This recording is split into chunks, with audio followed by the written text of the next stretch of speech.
السلام عليكم. أرخص وأسرع أكلة تنفع لآخر الشهر، كبدة فراخ بتتبيلة خطيرة وطعم رهيب. تعالوا نعملها سوا.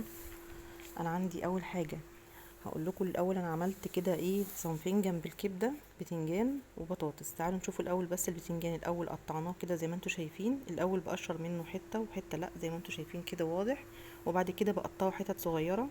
برش عليه شوية ملح علشان يعني ينزل المرارة بتاعته. وهنا هسلق بطاطس اللي هي البيبي الصغيره دي، حطيتها في حله وهسلقها، هحطها على النار تتسلق، وبعد كده هقشرها واقطعها كده ايه طرنشات ونقليها. تعالوا بقى نشوف الطبق الرئيسي بتاعنا النهارده. انا عندي هنا ميه بتغلي على النار، حطيت لها بصلايه وطماطمايه وقرن فلفل حامي، وحطيت لها ورق لوري، شويه ملح، فلفل اسود، شويه بهارات فراخ. بعد كده نزلت عليها بالكبد والقوانص بتاعتي. هسيبها تغلي كام غلوه وهدي عليها النار واسيبها. طبعا احنا مش بنخليها تغلي كتير، يعني حاجات بسيطه كده، يعني نص ساعه كده ولا حاجه وخلاص. هنا بقى هنعمل التتبيله. انا هنتبل بيها البتنجان. طبق البتنجان ده ولو عملتيه بالطريقه دي هتاكلي صوابعك وراه. طعمه حكايه وبيفتح النفس قوي على الاكل. انا عندي هنا حبه كزبره وزي كام عود جرجير كده وقرن فلفل حامي، قطعتهم زي ما انتي شايفه كده حتت صغيره.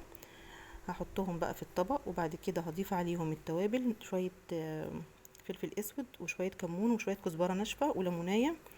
طبعا انا ما حطيتش ملح لان احنا سيبنا الملح فترة، البتنجان فترة في الملح فبيتملح، فلو حطيتي ملح ممكن يملح زيادة عن اللزوم. فيستحسن لو قعد البتنجان فترة في الملح ما تحطيش ملح في التتبيلة دي، انما لو هتقليه حاجة يعني هتسيبيه حاجات بسيطة في الملح حطيله شوية ملح عادي. وحطيت كمان قطعة ثوم وقلبتها. هنا بقى البطاطس كنت قطعتها طرنشات وحمرتها، هحط لها بقى شويه بهارات كده بشويه ملح وفلفل اسود وشويه كزبره ناشفه وشويه كمون، وهقلبهم بيها. احنا كده تبلنا البطاطس بتاعتنا، بيبقى طعمها حكايه. دي مختلفه خالص عن الصوابع المقليه اللي احنا بنقطعها العاديه. هنا هي الخلطه بتاعتنا قلبناها كويس. كان البتنجان قليناه، هنزل بيه كده عليها وهقلبها كويس كده فيه لحد ما كله كده ايه يتقلب كويس مع بعضه، يعني وتحسي ان كله خلاص يعني اختلط ببعضه كويس قوي. كده البتنجان بتاعنا خلص خلاص. والله الوصفة دي حكاية، وصفة البتنجان دي بالذات. نرجع بقى للكبدة. انا هنا قطعت فلفل بارد على حامي، وحطيت حوالي ربع كوباية زيت في الطاسة، وحطيت لها معلقة توم كبيرة. الكبدة بتحب التوم.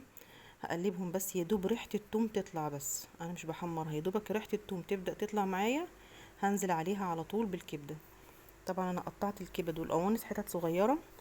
بعد ما اتسلقت وصفيتها من المية اللي فيها اللي سلقتها فيها، قطعتها حتت صغيرة زي ما انتوا شايفين كده عشان يدوبك تبقى على قد اللقمة على طول. هقلبها كده كام تقليبة. طبعا هي مسلوقة فاحنا مش هنسويها كتير عشان ما تنشفش مننا، يدوبك كام تقليبة بس في الفلفل، وبعد كده هنزل عليها بالبهارات، ملح، كمون، كزبرة ناشفة، شوية بهارات فراخ، وشوية بهارات كبدة. لو عندك، مش عندك البهارات التانية خلاص تكفي. وكنت سايبة شوية فلفل كده اخضر عايزاهم في الاخر احطهم. التكه بقى التركه الحلوه قوي في الكبده دي انك تجيبي ليمونتين مخللين عاديين وقطعيهم حتت صغيره واديهم تقليبه في الاخر، بيدوا الكبده طعم، بينقلوها في حته تانية خالص. كده خلاص انا الكبده بتاعتي جهزت والبطاطس، وطلعنا كمان من مخلل الليمون بتاعنا اللي ملحناه قبل كده مع بعض، وشويه بقى جرجير وكزبره كده لزوم الاكله الحلوه يعني. اكله سهله وبسيطه واقتصاديه وطعمها حكايه، وبألف هنا.